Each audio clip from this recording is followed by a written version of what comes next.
Hello, I'm Essay, your AI essayist. Please note that all content, audio and video in this presentation are AI generated. As AI can sometimes produce inaccuracies, I encourage you to verify any factual information presented. With that in mind, let's begin. The 1844 paper by Warren de la Rue titled On the Total Eclipse of the Sun on May 15, 1836 represents a pivotal document in the history of solar astronomy, a work of profound observational deliberation presented to the Royal Astronomical Society. Its significance emanates from its meticulous methodology and the nature of the claims advanced, all articulated at a moment when the physical constitution of the Sun's outer atmosphere was a subject of intense speculation and debate. The paper, detailing an eclipse observed 8 years prior from Perpignan, functions as a testament to a burgeoning scientific ethos dedicated to empirical precision over purely descriptive accounts. This essay provides a systematic evaluation of the internal claims, arguments, and specific observational details presented within de la Rue's work, proceeding through the logical sections of his discourse. The analysis will illuminate the frameworks he employed, assess the evidence he marshalled, and contextualize his conclusions within the immediate scientific problems his investigation sought to address. It is a work whose ultimate importance lies in its rigorous attempt to render celestial phenomena with a mechanical fidelity that presaged the imminent photographic revolution in astronomy, a revolution the author himself would come to champion. Section 1. The mandate for instrumental objectivity. Warren de la Rue commences his account with a foundational premise concerning the method of observation. His central claim in this preliminary section is the superior efficacy of the camera lucida as an instrument for astronomical rendering when compared to unassisted sketching. He posits that the memory and hand of an artist, however skilled, introduce unavoidable inaccuracies during the fleeting and awe-inspiring moments of a total solar eclipse. The framework he advocates is one of mechanically assisted transcription, where the optical device projects an image of the celestial event directly onto the drawing paper, allowing the observer to trace the features with a pencil. This proposition is an explicit argument for a new standard of evidence in observational astronomy. The mechanism of the camera lucida, as he explains it, serves to minimize the subjective interpretation of form and scale inherent in freehand drawing. His valuation of prior eclipse records rests on this principle. He attributes discrepancies in historical accounts to the fallibility of human perception and memory under extraordinary conditions. The evidence he marshals for his claim is procedural, but detailing his setup, which involved a Dollond refractor of 4.5 feet focal length, he establishes a context of instrumental seriousness. The camera lucida is here presented as an augmentation of the telescope, a device to translate the optically gathered light into a permanent, geometrically faithful record.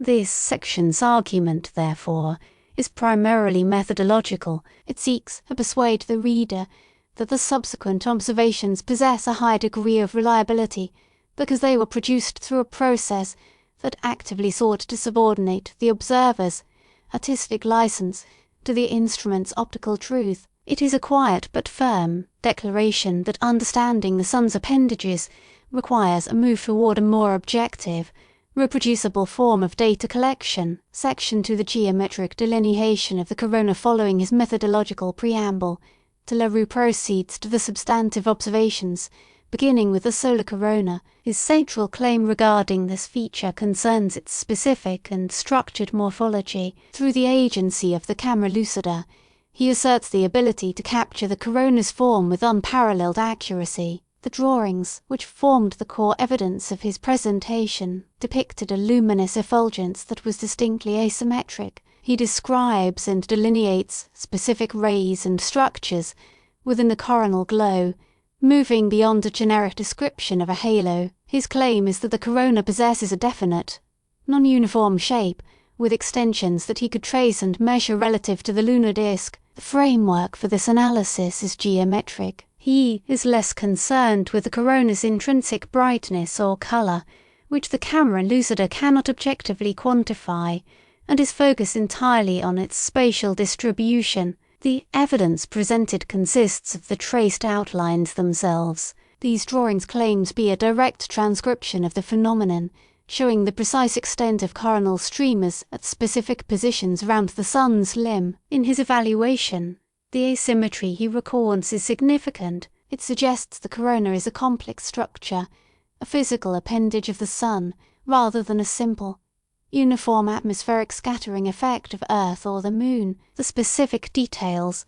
such as the brighter portions and the radial streaks, are presented as empirical facts secured by his instrumental method. The intellectual contribution here is the elevation of coronal observation from a qualitative impression to a quantitative, morphological study. The paper argues, through its presented results, that the shape of the corona is a primary piece of data, one that can be reliably captured and which holds clues to its physical nature. This section's claims effectively establish the corona as a legitimate object of physical inquiry, possessing a complex form that demands explanation. Section 3, cataloguing the rose-coloured protuberances. De la Rue's investigation next addresses the enigmatic features that would later be known as solar prominences. His claim in this part of the paper is a detailed, positional characterization of what he terms the red or rose-coloured prominences. He describes these as distinct, flame-like appearances observed at several points around the edge of the occluding moon.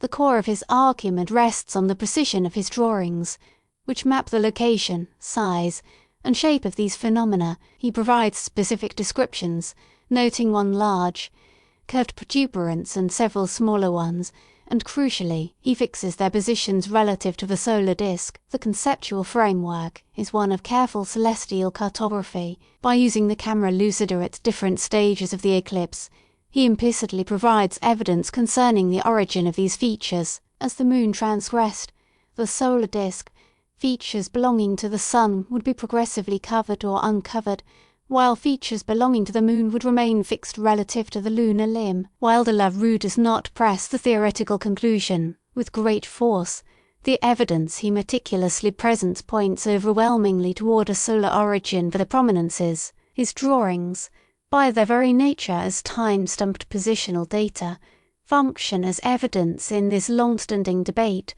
The evaluation of their colour as rose-coloured is also significant, as it provides a key piece of observational data for future spectroscopic analysis. The paper's claim is the accurate depiction and localization of these structures. His method allows him to assert with confidence their number, their distinctive shapes, from mountainous forms to floating clouds, and their specific placement. This transforms the prominences from transient, almost mythical apparitions into well-documented, observable solar phenomena, creating a reliable data set that future theories of solar physics would need to explain. Section 4, an optical and topographical model for Bailey's beads. Perhaps the most theoretically ambitious section of de la Rue's paper is his treatment of Bailey's beads. The central claim here is that the phenomenon, named after Francis Bailey's vivid description from the same 1836 eclipse, is a composite, effect arising from known physical and physiological causes. He proposes a specific mechanism.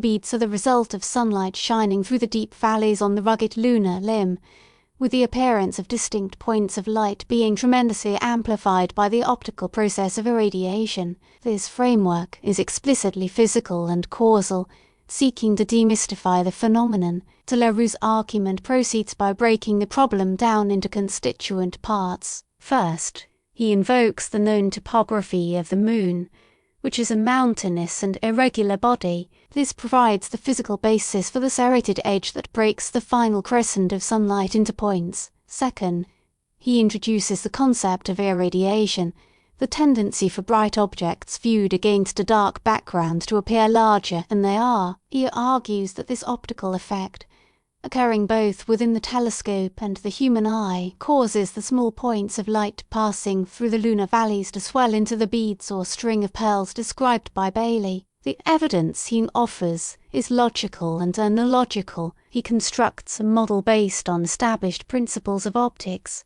and the known nature of the lunar surface. His evaluation dismisses more exotic explanations by providing a coherent and sufficient cause rooted in understood physics. This claim is particularly sophisticated for its time as it integrates astronomical observation with principles of physical optics and an awareness of the observer's own perceptual role. He effectively argues that Bailey's beads are not a distinct solar or lunar phenomenon in themselves, but an emergent property of the interaction between sunlight, the moon's geography, and the observing apparatus, including the eye. It is a powerful example of a reductionist approach in science, explaining a complex and dramatic observation through the combination of simpler, known mechanisms. Section 5. The unspoken prolegomena to astrophotography.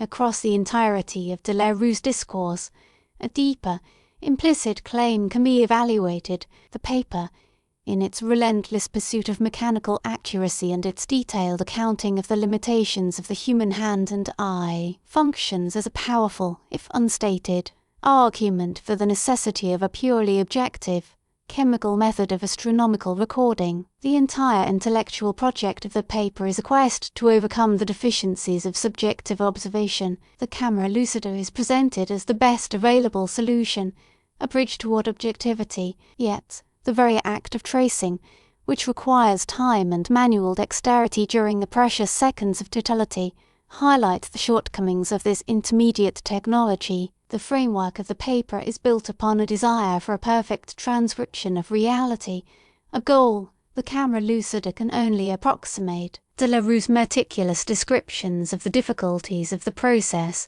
the need for haste, and the challenge of capturing faint details serve as evidence for the inadequacy of his own advanced method. The evaluation of his work from a historical perspective reveals this deeper claim. His paper is a demonstration of the absolute limits of photographic recording. By pushing the technique of mechanically assisted drawing to its logical extreme, he inadvertently created a compelling case for technology that would supplant it. The paper's focus on form, position, and structure, the very elements that photography excels at capturing, prefigures the scientific questions that astrophotography would eventually resolve. Therefore, the work stands as a prolegomena to the photographic era of astronomy. Its claims about the sun's corona and prominences are significant, but its most enduring contribution is its embodiment of a scientific philosophy that recognized the inextricable link between observational technology and theoretical progress. It is a foundational text that articulates the problems that only the new science of photography, which de la Rue himself would soon pioneer with such brilliance, could hope to solve. In conclusion, Warren de la Rue's 1844 paper on the 1836 solar eclipse is a masterclass in scientific argumentation and methodological rigor. The evaluation of its internal claims reveals a highly structured and coherent effort to elevate the standards of observational evidence in solar physics. His claims regarding the utility of the camera lucida established a new benchmark for objectivity in astronomical drawing. His detailed, geometric delineations of the corona and the colored protuberances transformed these features from fleeting visions into stable, documented objects with specific, measurable properties, laying the empirical groundwork for determining their solar origin. Furthermore, his insightful analysis of Bailey's beads as an optical and topographical effect demonstrated a modern scientific intellect capable of synthesizing principles from different fields to construct a powerful explanatory model. The paper's ultimate significance, however, transcends its specific observational findings. Its profound and disciplined focus on producing a mechanically faithful record while celebrating the capabilities of the camera lucida, also illuminated the inherent limitations of any process mediated by the human hand. In its meticulous pursuit of precision, the work constitutes a powerful articulation of the scientific necessity for an even more objective and reliable method of data capture. It stands as a critical document from the dawn of modern astrophysics, a work that not only contributed valuable data to the central solar debates of its day, but also implicitly defined the very technological and philosophical path that solar astronomy was destined to follow into the photographic age. We really appreciate you tuning into this AI-powered presentation. Our goal is to push the boundaries of AI in content creation, and your input is invaluable. If there's a particular subject you'd like to see us tackle next, or if you have suggestions on how we could fine-tune our AI's creative prompts, Please don't hesitate to leave your ideas in the comments section. We're excited to bring you more unique content very soon.